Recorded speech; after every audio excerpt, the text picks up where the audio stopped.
రైతుసోదరులందరికీ నమస్తే. Welcome to triple R farms. నేను మీ రవితలవర్తి. ఫ్రెండ్స్, మీరు తమ్ముళ్ళలో చూసినట్టుగానే ఈ వీడియో యొక్క ముఖ్య ఉద్దేశం ఏంటంటే, మనము హై ప్రోటీన్ ఫీడ్ని లో కాస్ట్లో తయారు చేసుకోవడం ఎలా, ఆ విధానము ఈ వీడియోలో చూద్దాము. ఫ్రెండ్స్, ఈ వీడియో చేయడం ముఖ్య ఉద్దేశం ఏంటంటే, మనకి వచ్చే కాల్స్లో మెజారిటీ ఆఫ్ ది కాల్స్ అన్న ఒరుగులు బోర్లు ఎండిపోతున్నాయని, లేదా పిల్లలు గ్రోత్ రావట్లేదని, గుడ్డు ఇమ్మంటారా, బ్రాయిలర్ స్టార్టర్ ఫీడ్ ఇమ్మంటారా, లేయర్ ఫీడ్ ఇమ్మంటారా, లేదా కంపెనీ ఫీడ్స్ ఇమ్మంటారా అని నెంబర్ ఆఫ్ కాల్స్ వస్తుంటాయి ఫ్రెండ్స్. సో ఈ చిన్న ఎక్స్పీరియన్స్లో మనము ప్రోటీన్ ఫీడ్ న్యాచురల్గా అలాగే లో కాస్ట్లో ఎలా అందించాలి మన కోళ్ళకి అని ఈ యొక్క వీడియో చేయడానికి మెయిన్ కారణం అనమాట. సో అలాగే friends, plant protein, animal protein which one is better అని పోలిస్తే డెఫినెట్గా ప్లాంట్ ప్రోటీన్ మంచిది. బట్ అలా అని చెప్పేసి అది ఒక్కటన్నా సరిపోదు అనమాట. యానిమల్ ప్రోటీన్ కూడా కంపల్సరీ కావాలి. కాకపోతే హ్యూజ్ క్వాంటిటీస్లో మనం ప్రోటీన్ ఇవ్వడం వల్ల తర్వాత కోడికి ఒక లాంగ్ టర్మ్లో మూరులు రావడం కానీ, లేదా కాళ్ళపట్లు రావడం కానీ, లేదా సడన్ హార్ట్ స్ట్రోక్స్ రావడం కానీ, లేదా గస ఫీల్ అవ్వడం కానీ, ఇలా రకరకాల జరుగుతుంటాయి అనమాట. సో యానిమల్ ప్రోటీన్లోనే న్యాచురల్గా కోడి హెల్తీగా ఉండాలి, అలాగే లో కాస్ట్లో రావాలి. అది ఎలాగో ఈ వీడియోలో చూద్దాం అనమాట. కొందరేమో పిల్లలు గ్రోత్ బాగా రావడానికి మేము అసలు గుడ్డు వాడమంటారు. ఇంకొకళ్ళేమో గుడ్డు వాడితే మంచిది అంటారు, కొందరేమో మంచిది కాదంటారు. అలా ఎవరి అభిప్రాయాలు వాళ్ళకుంటే.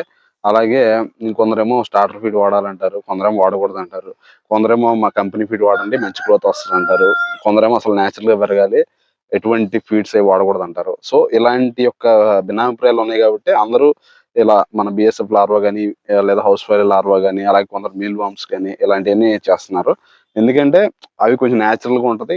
మన కోడిపిల్ల అనేది జనరల్గా మన సృష్టిలో జనరల్గా మన దొరికే క్రిమి కీటకాలను తింటూ బతుకుతుంటాయి జనరల్గా. ఆ ఉద్దేశంతో అలా చేస్తున్నారు. బట్ అదే బెటర్. బట్ వాటితో ఉన్న కొంచెం ప్రాబ్లమ్స్ ఏంటంటే ఫ్రెండ్స్, మనము వాటికి ఒక ఇన్ఫ్రాస్ట్రక్చర్, మనం కొంత డబ్బులు ఇన్వెస్ట్మెంట్ చేయాల్సి ఉంటుంది. అలాగే వాటికి టబ్బులు అని చెప్పేసి, నెట్లు అని చెప్పేసి, ఎందుకంటే వాటిలో డిఫరెంట్ స్టేజెస్ ఉంటాయి అనమాట. ప్యూపా స్టేజ్ ఉంటుంది, లార్వా స్టేజ్ ఉంటుంది, నెక్స్ట్ బిఎస్ఎఫ్లో అయితే హౌస్ ఫ్లై స్టేజ్ ఉంటుంది, ఫ్లయింగ్ స్టేజ్. ఇవన్నీ మనం ఎప్పటికప్పుడు గమనిస్తూ ఉండాలి. అలాగే వెదర్ బట్టి, టెంపరేచర్స్ బట్టి దాని యొక్క ప్రొడక్షన్ ఉంటుంది. అలాగే మనము బయట నుంచి వేస్ట్ తీసుకొచ్చి చేయాలి, అది కొంచెం వాసన వస్తూ ఉంటుంది. అలాగే టెంపరేచర్స్ బట్టి, అంటే సమ్మర్లో ఒక రకంగా ఉంటుంది వాటి యొక్క ప్రొడక్షన్, అలాగే వింటర్లో ఇంకో రకంగా ఉంటుంది, అలాగే రైనీ సీజన్లో ఇంకో రకంగా ఉంటుంది. మనం రూమ్ టెంపరేచర్స్ మెయింటైన్ చేయాల్సి వచ్చింది. ఇలా రకరకాల ప్రాబ్లమ్స్ ఫేస్ చేసాం అనమాట.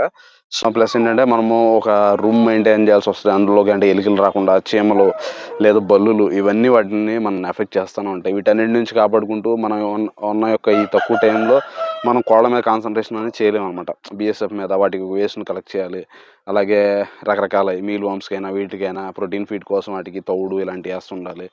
ఇవన్నిటితో పోలిస్తే, అంటే నేను నా పర్సనల్ ఎక్స్పీరియన్స్లో, బట్ వాటి యొక్క రిజల్ట్ బాగానే ఉంటుంది. బిఎస్ఎఫ్ కానీ మీల్ వామ్స్ కానీ మీరు కోళ్ళకి వేసుకుంటే బాగానే ఉంటుంది. మళ్ళీ వాటిని మనం వచ్చిన తర్వాత సెపరేట్ చేయాలన్నమాట. అంటే ఆ వేస్ట్ నుంచి సెపరేట్ చేయాలి. ఇదంతా పెద్ద ప్రాసెస్. మనకున్న ఈ తక్కువ టైంలోనే మనము కోళ్ళ మీద కాన్సన్ట్రేట్ చేయాలా, లేదా మనం లైవ్లీహుడ్గా వేరే చేస్తున్న జాబ్స్ మీద కాన్సన్ట్రేట్ చేయాలా. సో నేను అబ్జర్వ్ చేసింది ఏంటంటే ఫ్రెండ్స్, మనకి లో కాస్ట్లో హై ప్రోటీన్ ఫీడ్ అందించాలంటే మనకి పాత రోజుల్లోంచి కానీ మన కోడులు, మన ఈ పేడ కుప్పలు కానీ, పెంట పోగులు అంటారు, రకరకాల ప్లేస్లో రకరకాల పిలుస్తుంటారు. అంటే ఇక్కడ వీటి మీద తిరుగుతూ అందులో మనకి యాక్చువల్గా మెయిన్ దొరికేది వచ్చేసి పేడ పురుగులని ఉంటాయి, వాటి యొక్క లార్వాస్ దొరుకుతుంటాయి. అలాగే నెక్స్ట్ వచ్చేసి వానపాములు అనమాట. ఈ రెండు బెటర్ సోర్స్ ఆఫ్ ప్రోటీన్ నేను అబ్జర్వ్ చేసింది. యాక్చువల్గా మా ఏరియా వచ్చేసి మాది డెల్టా ఏరియా అనమాట. అంటే అంతా వరి పండిస్తారు. సో మాకేంటంటే ప్లేస్ తక్కువ ఉంటుంది.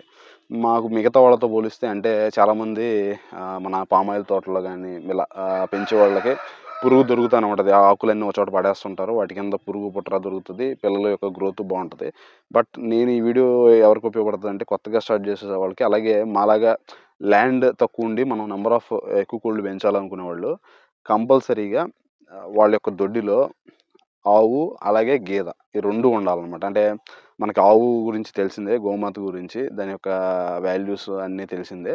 సో దాంతోపాటు మనకి కంపల్సరీ గేదెలు ఉండాలి. నేనైతే ఫ్రెండ్స్ గేదెలు మెయింటైన్ చేసేది కేవలం కోళ్ళ గురించే మెయింటైన్ చేస్తున్నాను. ఎందుకు మెయింటైన్ చేస్తున్నాను అంటే గేదెల గురించి చెప్తున్నాను. నా గేదెల యొక్క ఎక్స్క్రీటా లేదా దాని యొక్క పేడలో కానీ మనకి పురుగు శాతం అనేది ఎక్కువ ఉంటుంది అనమాట. నేను ఇప్పుడు మీకు ప్లే చేస్తాను పక్కన వీడియోస్లో. మేమేం చేస్తామంటే డైలీ వచ్చే అది ఆవు పేడ కానీ గేదె పేడ కానీ కంపల్సరీ ఒక బకెట్స్లో కలెక్ట్ చేసి, నాది పిల్లలది పార్టిషన్, మీకు నా పిల్లల దాని మీద తర్వాత ఒక వీడియో చేస్తాను స్పెషల్గా. మనకి దేనికి దాని సెపరేట్ పార్టిషన్స్ ఉంటాయి. అంటే నాది ఎలా ఉంటుందంటే Day 1 to 2 months వరకు పిల్లలు ఒక చోట ఉంటాయి, 2 to 6 months వరకు ఒక చోట ఉంటాయి, 6 months నుంచి మనకి దాన్ని సెపరేట్ చేస్తాను. అంటే జాబులను పటాలు ఒరుగులనేమో జాబులు వేసేస్తాను, పెట్టలనేమో మన యొక్క బ్రీడింగ్ చేసే చోటకి తీసుకెళ్ళిపోతాం అనమాట. మనం ఏంటంటే ఎవ్రీడే ఇలా వచ్చే పేడని మొత్తాన్ని ఒక బకెట్లో కలెక్ట్ చేస్తాం అనమాట. బకెట్లో కలెక్ట్ చేసి ఇందాక మీకు చెప్పినట్లే ప్రతి మన పార్టిషన్స్ ఉంటాయి కదా, ప్రతి పార్టిషన్స్లో గుట్లాగేస్తాము. నెక్స్ట్ ఏం చేస్తామంటే వీక్లీ వన్స్ ఆర్ ట్వైస్ ఒక బకెట్లో మనం బెల్లం తీసుకుని బెల్లం వాటర్ మిక్స్ చేసి అనమాట, నైట్ పూట ఈవినింగ్ పూట ఈ యొక్క పేడ దెబ్బల మీద వాటర్ జల్లుతాం. దానివల్ల ఏంటంటే మనకి దానిలో మన హౌస్ ఫ్లై కానీ అలా ఎగ్స్ లే చేస్తాయి. అలాగే పేడ పురుగులు ఇవన్నీ డెవలప్ అవ్వడానికి ఛాన్స్ ఎక్కువ ఉంటుంది. అలాగే మీకు వీడియోలో మెన్షన్ చేస్తాను. అలాగే మనకి వీక్లీ వన్స్ కంపల్సరీగా ఈ పెంట పోగుల్ని కానీ పేడ కుప్పలను కానీ వాటర్తో తడుపుతాం అనమాట. ఈ కంటిన్యూస్గా మనకి వాటర్తో తడపడం వల్ల లోపల తేమ ఫామ్ అయ్యి వాటి యొక్క జర్మినేషన్కి ఛాన్సెస్ ఎక్కువ ఉంటాయి. సో మనం ఇలా చేయడం వల్ల ఏంటంటే దానికి హౌస్ ఫ్లై దొరుకుతుంది న్యాచురల్గా మన కోళ్ళకి. అలాగే పేడ పురుగులు ఉంటాయి, మన బొద్దింకల టైప్ చిన్న చిన్నవి ఉంటాయి అనమాట, అవి దొరుకుతాయి. అలాగే మెయిన్ వానపాములు అనమాట. మీరు కావలిస్తే నేను చేసింది చేసి మీరు ఒకసారి పెంటపోగు ఒక పరిసర ప్రాంతాల్లో తవ్వి చూడండి, చాలా వానపాములు దొరుకుతాయి మీకు. మన కోళ్ళు అన్నీ ఎప్పుడు జుమ్ముకుంటుంటాయి వీటి కోసం అనమాట. అంటే మన కంటికి కనిపించిన ఒక లార్వే కూడా దొరుకుతుంటుంది.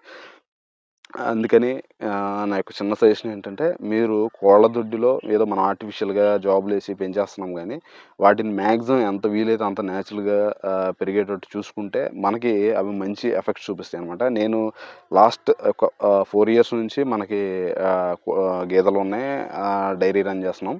వీటితో పాటు ఉండటం వల్ల చాలా గ్రోత్ బాగుందనమాట. నేను మిగతా వాళ్ళతో పోలిస్తే మన పెట్టలకు కానీ వీటికి ప్రోటీన్ కంటెంట్ అనేది తక్కువ వేస్తాను, ఎందుకంటే నాకు న్యాచురల్గా వీటితోనే మ్యాక్సిమం సరిపోతుంది. కాకపోతే ఏంటంటే ఇవి చేస్తుంటాను, వాటి మీద బెల్లం నీళ్ళు చల్లటం, అలాగే కంటిన్యూస్గా వీక్లీ వన్స్ ఆర్ ట్వైస్ మనం కంపల్సరీ తడుపుతూ ఉంటే అందులో మీకు వీడియోలో మెన్షన్ చేస్తుంటాను, చక్కగా పురుగు పుడతా ఉంటుంది. అవి తిని పిల్లలు కానీ మన పెట్టలు కానీ, నా దగ్గర బ్రీడింగ్ కూడా 2 types ఉంటుంది ఫ్రెండ్స్. ఒకటి ఏంటంటే క్లోజ్డ్ రూమ్ బ్రీడింగ్, ఇంకోటి ఓపెన్ బ్రీడింగ్ అనమాట. క్లోజ్డ్ బ్రీడింగ్లోని పెట్టలు ఎప్పుడైనా సజ్జలో పడితే వాటిని తీసుకొచ్చేసి మనకి ఎక్కువ పురుగు పుట్టే చోట వేస్తాను. ఈజీగా రికవర్ అవుతాయి, తొందరగా పరువానికి వస్తాయి, తొక్కుడుకు వస్తాయి, గుడ్లు క్వాలిటీ పెరుగుతుంది. అలాగే నెంబర్ ఆఫ్ ఎగ్స్ కూడా ఎక్కువ పెడతాయి అనమాట ఇలా చేయడం వల్ల. అలాగే ఏంటంటే నెక్స్ట్ మనకి గేదెలు ఉంటే కంపల్సరీ మనం ఎండుగడ్డి వాములు పెడుతుంటాం. మనం ఇచ్చే ఫీడ్లో సెపరేట్గా వాటి కోసం మెరుకులు మనకి వడ్లు ఇవ్వకుండా పోద్ది, అదొక అడ్వాంటేజ్ ఉంటుంది. సో నా యొక్క సజెషన్ ఏంటంటే కంపల్సరీగా మన పౌల్ట్రీ పందెం కోళ్ళు మెయింటైన్ చేసేవాళ్ళు కంపల్సరీగా ఆవులు కానీ గేదెలు కానీ మెయింటైన్ చేయండి. అలాగే ఈ మన పేడ అంతా కలెక్ట్ చేసి ఒక ప్లేస్లో వేసుకుని ఇలా రెగ్యులర్ ఇంటర్వెల్స్లో దాంట్లో తేమ శాతం ఉండేట్టు చూసుకుంటే న్యాచురల్గానే పురుగు పుట్టుద్ది. అలాగే ఫ్రెండ్స్, మనము ఈ ఆవులు గేదెలు మెయింటైన్ చేయడం వల్ల ఇంకో అడ్వాంటేజ్ ఏంటంటే వాటికి మనము పశుగ్రాసాలు వేస్తుంటాం. అలాగే అవి కూడా మన కోళ్ళు తినేసి గ్రీనరీ తిని చాలా హెల్తీగా ఉంటాయి అనమాట. సో కంపల్సరీ నా యొక్క చిన్న సజెషన్ ఏంటంటే మీరు పౌల్ట్రీ మెయింటైన్ చేసే ప్రతి ఒక్కళ్ళు కంపల్సరీ 1 or 2 యానిమల్స్ని అయితే మెయింటైన్ చేయండి. దానికి మీకు తెలియని ఒక అడ్వాంటేజ్ ఉంటుంది అనమాట. చాలామంది ఏంటంటే మన హెల్త్తో పాటు అంటే వాటి యొక్క పాలు మన ఆర్గానిక్ న్యాచురల్గా మంచి పాలు తాగుతాం, మనం హెల్తీగా ఉంటాం. అలాగే మన బర్డ్స్ కూడా చాలా హెల్తీగా ఉంటాయి మన ఆవులు గేదెలు మెయింటైన్ చేయడం వల్ల. సో ఏంటంటే ఫ్రెండ్స్, ఏదన్నా పిల్లలు ఒరుగులు కానీ నేను రికవర్ అవ్వవు, ఇది ఎండు రోగం వచ్చింది లేదా జలుబులు వచ్చి బాగా ఎండిపోయినాయి రికవర్ అవ్వను అనుకుని తీసుకెళ్ళి అలా గేదెల ఆవుల చెట్టు దగ్గర వదిలేస్తాను అనమాట. అదే తిరుగుతూ పురుగు పుట్టరా తింటూ రికవర్ అయినాయి. సపోజ్ నేను ఒక 10 వదిలేసాను అనుకోండి, నియర్లీ 50% పైన రికవర్ అయినాయి అనమాట. సో నాకు అదొక చిన్న నమ్మకం. మనము ఆ న్యాచురల్ ప్రోటీన్ కానీ వాటికి వచ్చే గ్రాస్ కానీ మనం వేసేది మనకి ఇంకో ఎక్స్ట్రా పని లేకుండా సరిపోద్ది. అలాగే దాని మీద ఎంతో కొంత ఇన్కమ్ మనకి జనరేట్ అవుతుంది. సో తక్కువ ప్లేస్ ఉన్నవాళ్ళు ఇలా చేస్తారని ఆశిస్తున్నాను. అలాగే ఫ్రెండ్స్, ఈ వీడియో చూసేవాళ్ళు కూడా మీరు ప్రోటీన్ అవసరాల కోసం మీ ఫామ్లో ఏం వాడుతున్నారో కూడా కామెంట్స్లో మెన్షన్ చేయండి. అలాగే దీనికన్నా బెటర్ ప్రాసెస్ మీకు ఏదనిపిస్తే అది కూడా మెన్షన్ చేయండి, ఎందుకంటే నలుగురికి ఉపయోగపడుతుంది. అలాగే ఈ వీడియో నలుగురికి ఉపయోగపడుతుంది అని మీరు భావిస్తే తప్పకుండా షేర్ చేయండి ఫ్రెండ్స్. అలాగే మనం చెప్పే మ్యాటర్ వర్ది అనిపిస్తే సబ్స్క్రైబ్ చేయండి. సైనింగ్ ఆఫ్, మీరు రైతు యలవర్తి, త్రిబుల్ ఆర్ ఫార్మ్స్.